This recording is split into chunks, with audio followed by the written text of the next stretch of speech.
폼페이오 미 국무장관 방북 계획이 하루 만에 취소가 됐죠. 이러면서 그 배경과 파장을 놓고 해석이 분분합니다. 청와대는 다음 달로 예정된 3차 남북 정상회담은 예정대로 추진하겠다는 방침입니다. 문재인 대통령의 중재자 역할이 다시 한번 발휘돼야 하는 시기인 것 같습니다. 차두현 아산정책연구원 개건연구위원, 이물출 경남대 극동문제연구소 교수와 함께 관련 내용 살펴봅니다. 안녕하십니까? 네, 안녕하십니까? 예. 자, 기자회견까지 열어서 같이 갈 사람까지 옆에 대동을 하고 가겠다라고 발표를 했는데 다음 날 대통령이 취소를 해버렸어요. 이게 어떻게 분석하십니까? 예, 여러 가지 얘기를 지금 이 시점에서 할 수 있는 것 같은데요. 일단 트럼프 대통령은 그 11월 6일에 열리는 중간 선거에서의 이제 승리를 위해서 모든 것을 지금 걸고 있는 그런 상황인데, 예. 폼페이오 장관이 방북을 해서 기대했던 성과를 얻어온다면 아무래도 조금이라도 도움이 될 수가 있을 것 같은데, 이제 예. 그렇지 않고 또 애매한 합의를 가져왔을 경우 불필요한 국내적 논쟁이 이제 벌어진다면 아무래도 이제 자기 주도로 선거를 이끌어가기에는 이제 어렵지 않을까 이런 판단을 하는 게 있고요. 두 번째는 이번에 어떤 그 내용 보면 지난번하고 다른 게 자신감이 좀 떨어져 있다는 느낌입니다. 예. 북한 측을 설득을 해서 보다 높은 단계의 비핵화를 이끌어내야 되는데 그것과 관련해서 뭔가 자신감도 떨어지고 또 북한을 설득할 수 있는 카드가 지금 준비 안 된 게 아닌가. 그 카드란 게 결국은 이제 종전선언하고 뭐 대북 제재 완화 이런 부분들인데 예. 이 부분과 관련해서 북한 측으로부터 확실한 선비핵화 조치를 이끌어내야 되는데 그 부분 관련해서 좀 자신감이 많이 떨어져 있다 이런 느낌도 좀 발견이 됩니다. 예. 지금 뭐 사진에 나옵니다만 폼페이오 장관의 모습도 볼 수 있었고요. 성김 대사도 지금 나오고 있습니다. 저 핵심 참모들 5명이 둘러앉아서 어떤 얘기를 문 닫은 다음에 어떤 네. 얘기를 했을까요? 뭐 일단은 제가 보기에는 결론은 이미 나 있었을 거고요. 예. 저 과정에서 최종적으로 이제 방북 정확하게 얘기하면 지금 연기라고 봐야 돼요. 예. 연기를 결정하는 게 지금 타당하느냐 아니냐에 대한 마지막으로 한번 서로 의견을 밝혀보는 의미가 자리였다라고 봐야 될 거고요. 저 장면을 공개한 거는 이제 그동안 미국 국내적으로 대북 정책을 둘러싸고 지금 이 백악관하고 미 행정부 내 온건파하고 강경파가 충돌하고 있다는 얘기들도 나왔거든요. 대표적인 게 이제 폼페이오 볼튼 논쟁인데요. 그렇죠. 예, 그런 거 없다라고 얘기를 한 거죠. 지금 일치된 견해로 결국은 방북 연기를 결정을 했다 이렇게 얘기를 한 거고요. 볼튼도 지금 사정이 있어서 그렇지 화상 통화로 같이 회의를 하고 있었습니다. 예, 그렇죠. 그 위치만 좀 달라진 거고요. 전반적으로 지금 보기에는 이런 거예요.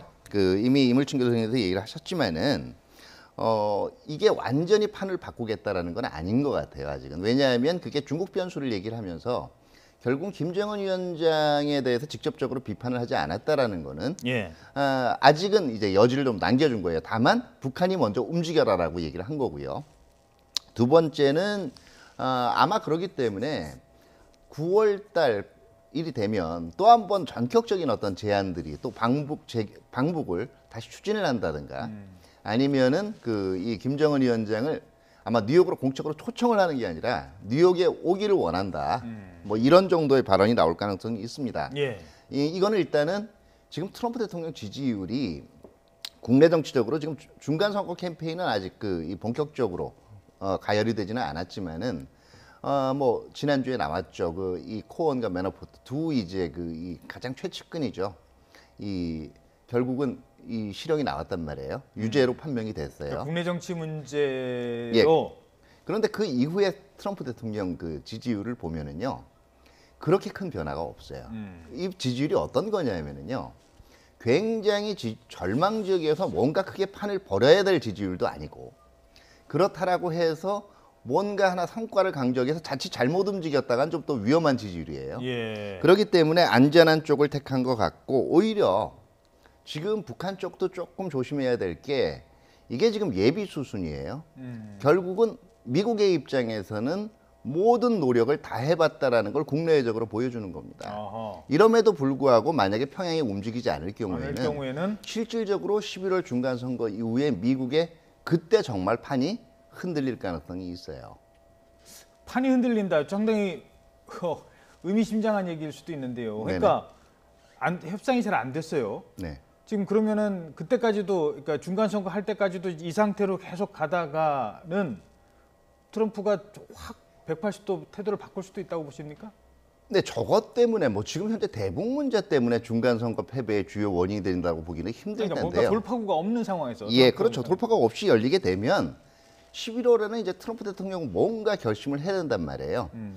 특히 중간 선거에서 패배하게 될 경우 트럼프 대통령이 자신의 그 어떤 정치적인 자산이라고 할 수 있는 공화당 주류들하고도 대북 정책을 조율을 해야 될 거고, 그동안 상대적으로 공화당 주류들이 계속 더 큰 압박을 요구하는데도 불구하고 나름대로 자기 길을 걸어왔단 말이에요. 근데 11월 이후에는 이게 더 그 의견이 접근이 될 가능성이 커요. 그렇게 되면은 갑자기 뭐 작년 연말에 나왔던 군사조치 이런 얘기는 아니더라도 제재에 더 무게를 두는 쪽으로 정책이 전환할 수가 있는 거죠. 그 하나 제가 이제 궁금한 거는요. 북한과의 뭐가 문제가 있어서 우리 폼페이오 장관 안 보내겠다가 아니라, 물론 그것도 있겠습니다만 중국을 지금 뭐 이른바 그 안 가는 이유 가운데 중국을 들었거든요. 이건 왜 그런 겁니까? 기본적으로 그 미국 행정부는 그 최대 압박 또는 제재가 북한의 변화를 지금 불러왔다, 이렇게 지금 평가를 하고 있는 마당인데, 예. 지금 지난 몇 개월을 보면 이제 북중 간의 교역이라든지 또는 관광이라든지 이런 경제 교류가 다시 재개되면서 이 최대 압박의 효과가 사실은 굉장히 약화되고 있다는 판단을 지금 하고 있는 거고요.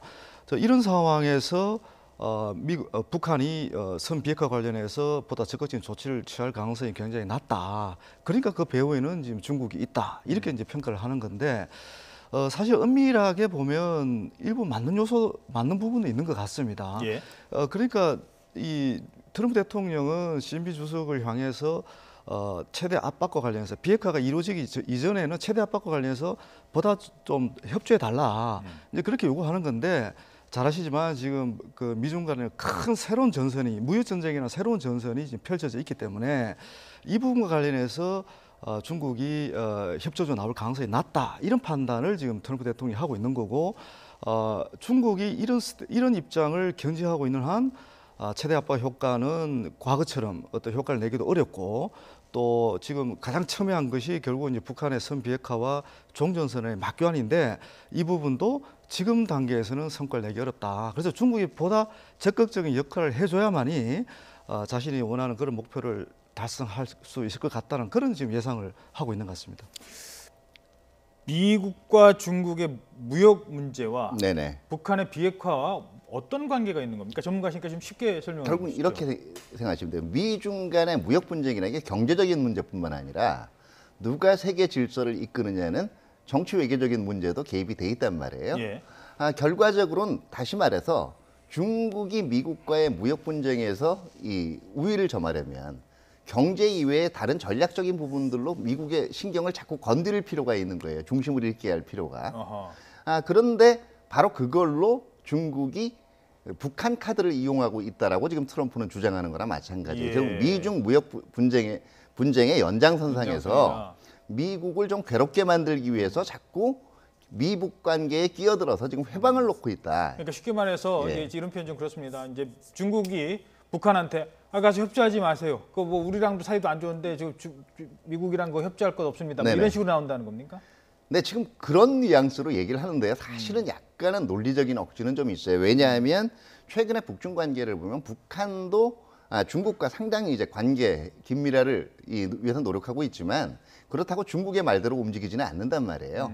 오히려 트럼프 대통령 이 포석은 현재와 미래를 동시에 겨냥한 걸 수가 있어요. 그러니까 어떤 얘기냐면, 지금 북한이 그 예상한 대로 자꾸 이제 조기 비핵화 조치를 안 보이기 때문에 예. 지금 말은 이제 앞으로 최대 압박이란 말 안 쓰겠다고 했지만 제재를 지속을 해야 될 텐데, 그 와중에 혼자 앞서 나가서 제재 완화하거나 사실상 무력화시킬 생각하지 말아라라고 중국이나 나머지 주변국, 어떻게 보면 우리까지 포함이 될 거예요. 던진 거기도 하고. 또 하나는 논리적인 모순이 없어야 되는데요. 그동안 이 김정은 위원장은 굉장히 격찬을 했잖아요. 영리하다. 네. 그다음에 능숙한 협상가다. 그런데 만약에 약속을 안 지키고 있다고 김정은 위원장을 직접적으로 비난을 하면 지금부터 판이 깨져버리게 돼요. 그렇겠죠. 그건 최후의 그러면 불만 표시는 하는데 직접적으로 판이 깨지지 않게 불만 표시를 하려면 누군가 핑계를 대야 되는 거예요. 주변 사람들. 예, 그게 지금 중국인 거죠. 예. 자, 근데 이제 문제는 그 북한과 이 비핵화 협상 사이에 있는 그 북한과 그 중국과 미국과의 관계가 중미 관계가 지금 당장 쉽게 풀릴 것 같지는 않거든요. 그렇게 된다면 계속해서 비핵화 협상도 연기가 된다면 시간이 늦춰지거나 잘 안 되거나 전망은 어두울 수 있다는 겁니다. 예, 그 부분이 굉장히 이제 우려스러운 부분인데요.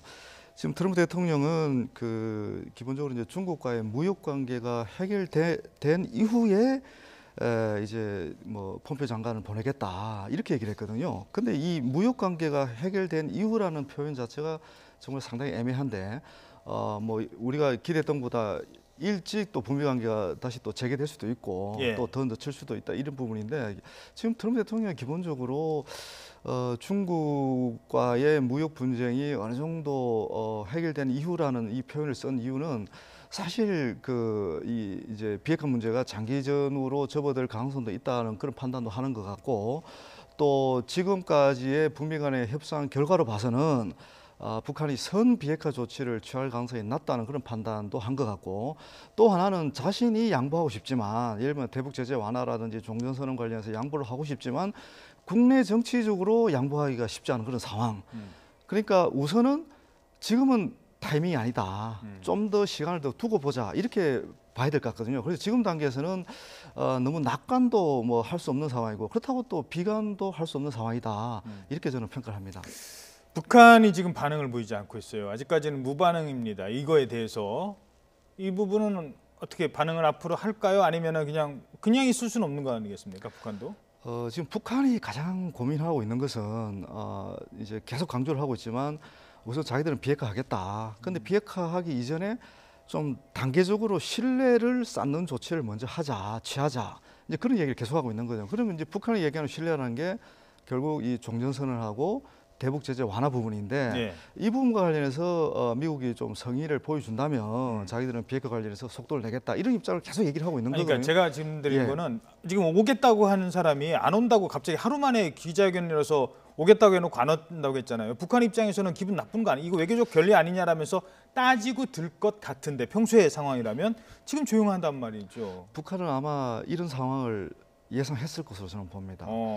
과거에도 트럼프 대통령이 그 북미 정상회담 앞두고 이제 그런 적도 있었고 예. 지금 북미 협상이 계속 교착이 되고 있고 또 사실 폼페이오 장관이 방북한다는 게 합의는 됐지만 제가 이제 중요하게 봤던 부분 중에 하나는 김정은 위원장이 만날 것인가 안 만날 것인가를 저는 예의주시했는데 예. 미국 국무부에서는 공식 얘기했거든요. 이번에는 안 만날 것 같다. 어허.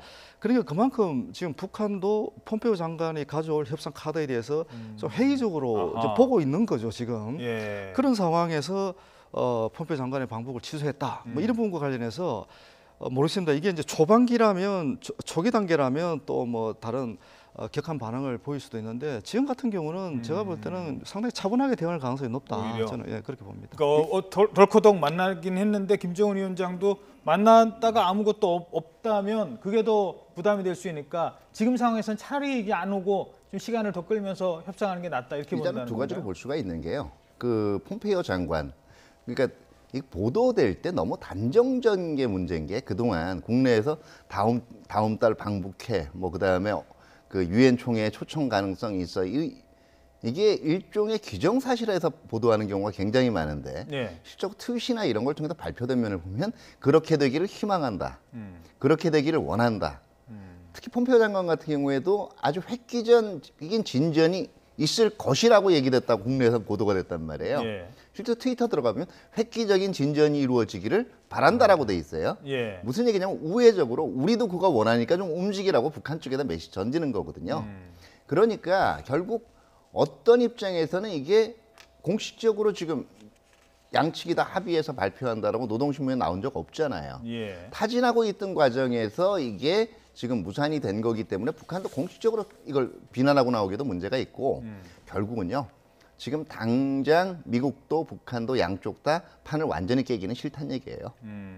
뭐 노동신문이야 뭐 다 만난 다음에나 보도하는 신문이니까 그렇다고 요즘은 쳐도 조금 이제 다르죠. 좀 달라졌으니까 예, 예. 전망도 합니까? 북미 관계 전망을?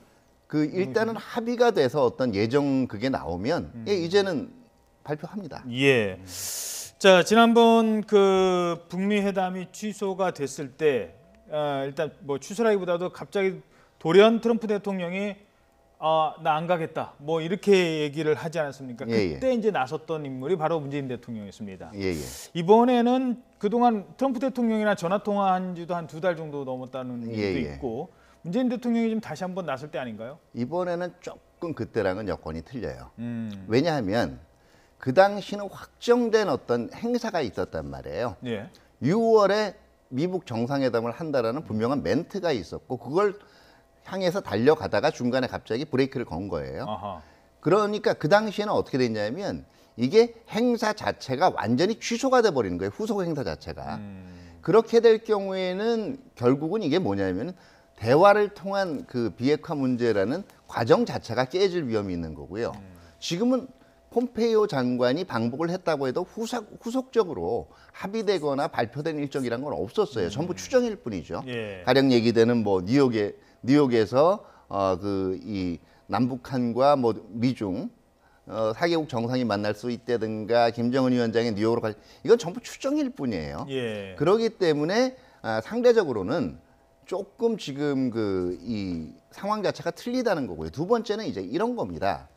결국은 미국의 입장에서는 사실 우리 입장에서는 말이 안 되는 거예요. 왜냐하면 폼페이오 장관이 3차례나 방북을 했기 때문에 충분히 미국 자체로도 북한의 의도라든가 협상 진전 상황을 파악할 수 있었거든요. 그런데 이 결과적으로 미국 입장에서는 지금 일부에서 나오는 게 결국 그 한국말 듣고 지금 들어와 봤는데 대화에 예상보다 안 움직이지 않느냐.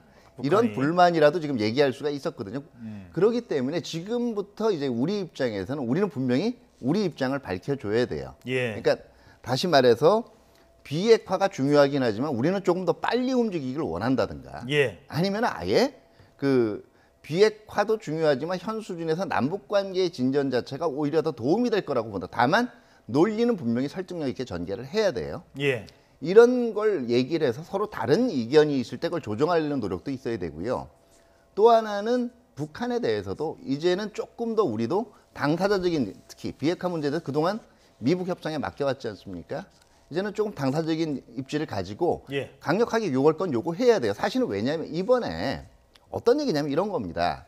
폼페이오 장관 방북하기 전까지만 해도 얘기 나왔던 게 이번에 종전선언이랑 그 핵능력 신고랑 맞교환되는 게 아니냐 하는 전망들이 나왔어요. 예. 안 갔다는 얘기는 이거 자체도 거부했다는 얘기예요. 그렇다면 사실은 이 카드 자체는 우리도 어떻게 보면 필요한 거거든요. 강력하게 요구를 해야죠. 예. 어떻게 보십니까? 문재인 대통령이 청와대가 이제 요 발표 나자마자 다시 또 우리도 이제 뭐 외교부 장관, 뭐 안보실장 다 퇴위를 했다고 합니다. 결론은 결국 청와대 문재인 대통령의 역할이 커진 것으로 판단을 하고 있다. 이런 입장을 내놓긴 했습니다만. 예, 저희 정부 입장에서는 지금 더 적극적으로 움직일 필요가 있는 것 같고요.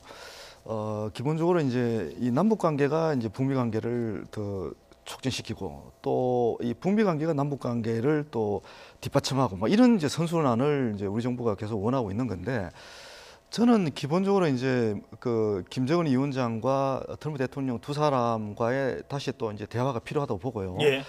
특히 이제 이 두 사람 다 지금 국내 정치하고 연관이 돼 있거든요. 그러니까 북한도 그렇고 미국도 그렇고 양보를 하기 위해서는 국내 정치적으로 지지를 해줘야 되는데 양쪽 다 국내 정치적으로 지지를 못 받으면 먼저 움직일 수가 없는 거예요. 그 사실은 우리가 가장 쉬운 것은 북한이 선 비핵화 조치를 좀 더 취해주면 거기에 따라서 이제 미국이 좀 명분을 가지고 제재도 완화해주고 종전선을 할 수가 있는 거거든요. 근데 이제 북한도 나름대로 국내 정치적으로 김정은의 입지가 있다 보니까 이제 그렇게 못한다는 거고 특히 이제 미국적인 문제잖아요. 왜냐하면 미국 행정부는 움직이고 싶어도 미국 의회라든지 미국 여론이 뒷받침 안 돼주면 이게 또 못하는 거예요. 지금까지 6월 12일 정상회담 이후의 과정을 보면 결국은 트럼프 대통령은 미국 국내 정치에 발목에 잡혀 있는 거거든요. 특히 미국 의회에 발목에 잡혀있기 때문에 이런 부분을 우리가 너무 잘 아는 상황에서 중재를 한다는 것이 과거보다는 어려워진 것은 분명하지만 그래도 지금 단계에서는 안 하는 것보다는 100번 낫다. 어떻든 양쪽이 타협할 수 있는 뭔가를 중재안을 만들어서 빨리 던져야 된다. 그게 이제 저희들이 조언할 수 있는 부분들이죠. 다만 이제 이 우리의 중재 역할이 강조가 되려면은요. 우리도 물론 시간이 많지는 않아요. 11월 중간선거 이후를 예상을 한다면. 근데 우리 스스로 어떤 언제까지 뭘 해결해야 된다는 시간적인 속박에 매이게 되면 우리의 협상 능력이 오히려 그거는 한미 협상도 마찬가지고 남북 협상도 협상력이 현저하게 떨어집니다. 그러니까 지금 제일 문제가 되는 게 지금 이러다 보니까 9월에 남북 정상회담 때 굉장히 바짝 속도를 내서 어떤 합의를 이끄는 이게 자칫하면 양쪽 다 레버리지를 약화시키는 게 될 수 있다라는 거예요. 왜냐하면 이제는 남북 정상회담은 거의 상시와 정례화될 수 있는 루트로 들어섰단 말이에요. 그렇기 때문에 사실 매 정상회담에 경천 동지할 만한 합의를 이끌어낸다는 것 자체가 무리예요.